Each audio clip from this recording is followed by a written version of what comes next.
Welcome back to a new episode of The Big Three, our monthly podcast where we break down the biggest stories shaping influencer marketing and the creator economy. I'm your host, Ceci Carloni, and as always, I'm here with my co-host, Ahene, founder of Net Influencer. Nia, nice to have you.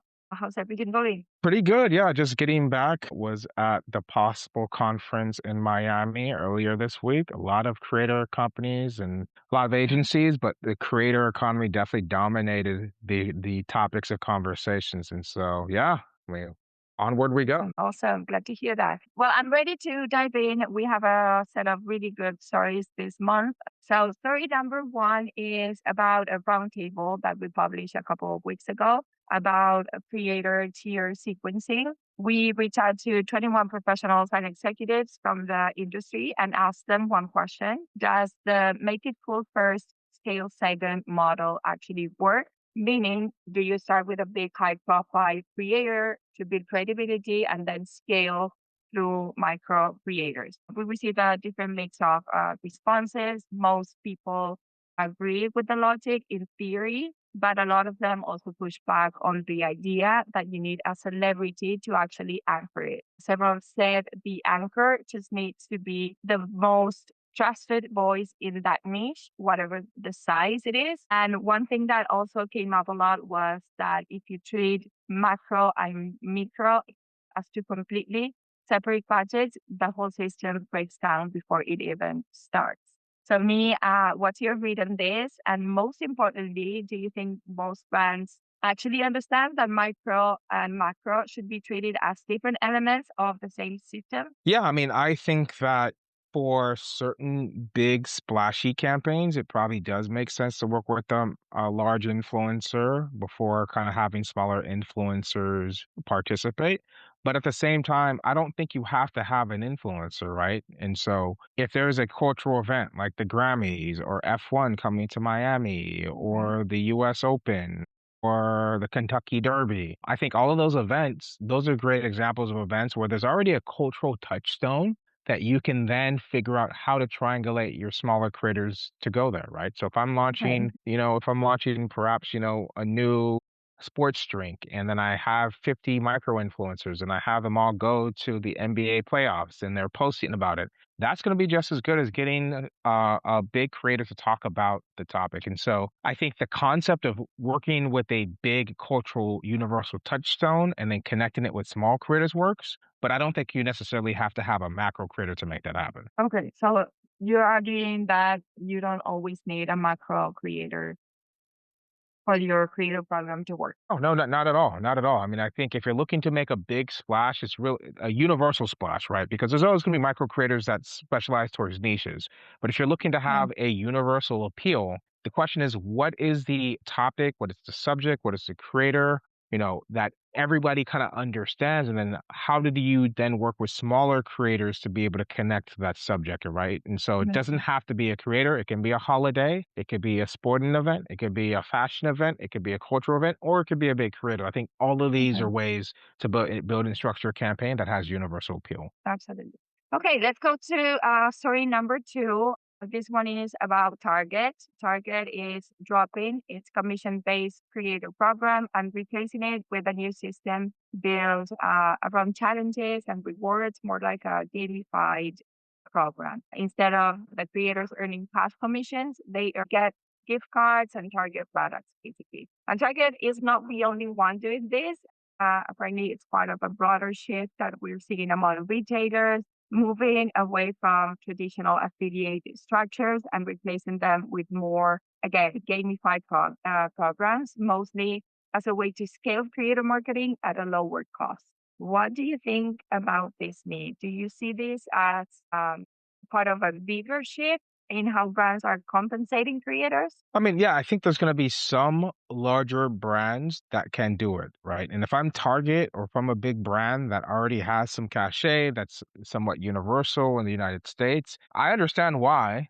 If I can get fantastic content and interesting creator distribution, why I would have a gamified process as opposed to Mm. paying actual hold card cash to creators. And so, from that perspective, I get why a company like Target is doing this. I don't think, though, most companies are going to be able to do this right because they do need the creators to have an incentive to post.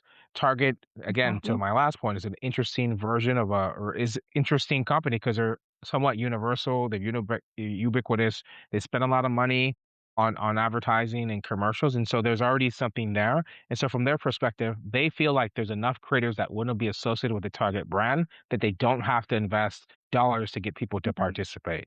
And so, it's probably great for the brand, for creators less so. And there's only a handful of brands that are kind of at that level where they can have creators participate in their creator programs without actually paying dollars for them to participate. So I don't think it's a trend we're going to see universally, but it might be a trend we start to see from some of the bigger names that kind of loom large Okay. in the American consciousness. Right. Let's go to story number three, which is about Instagram that just rolled out a new feature that lets creator tag shoppable products directly inside Reels. So instead of redirecting people to a bio link or a third party tool, creators can now add up to 30 products to a single reel, including affiliate links, and viewers can tap to complete the purchase right there. I know that Adam Mosseri announced it on his account, and Meta then confirmed it's rolling out over the coming weeks. There's also a simultaneous update on Facebook where creators can also tag affiliate products in Reels and photos. That one launched with Amazon first, with Temu and eBay coming next. Instagram version is a bit more flexible because creators can also paste their own affiliate URLs directly. Well, Meta also said that that content with products tags will appear in partnerships as have, which gives creator more visibility to potential brand partners. What does this move signal about where social commerce is headed, me? And what do you think this changes? Do you think this changes anything for creators who are already working with affiliate programs? I mean, what I would say here is that the pressure is on for Meta and Okay. Instagram. And why I'm saying that is because you have two platforms that when I think about kind of boutique curation and shopping and kind of connecting with a creator-led commerce experience, I don't necessarily think about Instagram. I think most kind of consumers in this space don't. They think about Shop My and LTK. And so, for the longest time, the entire MO of Instagram was like, how do we keep people on our app to keep them here and entertained and, keep them watching more reels? And that's why they didn't make it very easy for you as an affiliate or you as a creator to link off site. You had to go to the bio and Yeah. then click through another screen, and then you would get to the website.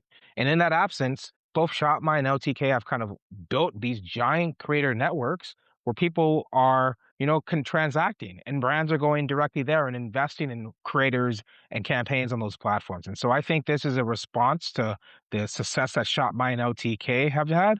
But unfortunately for Facebook, I think it's too little too late. It's too little too late for Instagram.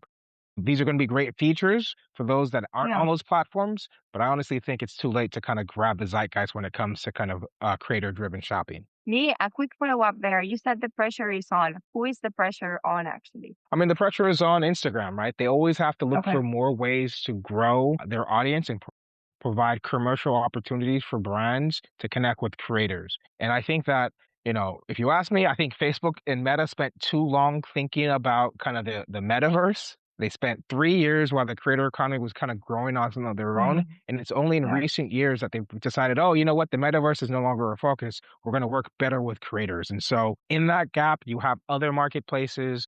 You have ShopMy, you have LTK, you have Whatnot, you have all these other interesting experiences, let alone TikTok and TikTok Shop, that are definitely biting at the heels in terms of attention and commerce when it Yeah. comes to Instagram. Absolutely. Well, Nate, that was our last story of the day. So that's a wrap up for this episode. Unless you want to add before anything before we close out. I mean, exciting times ahead. We have a couple big conferences in June. Again, we'll be at VidCon, so excited to meet everybody there. And yeah, Excited for the the creator same. economy keeps growing. Absolutely. Absolutely.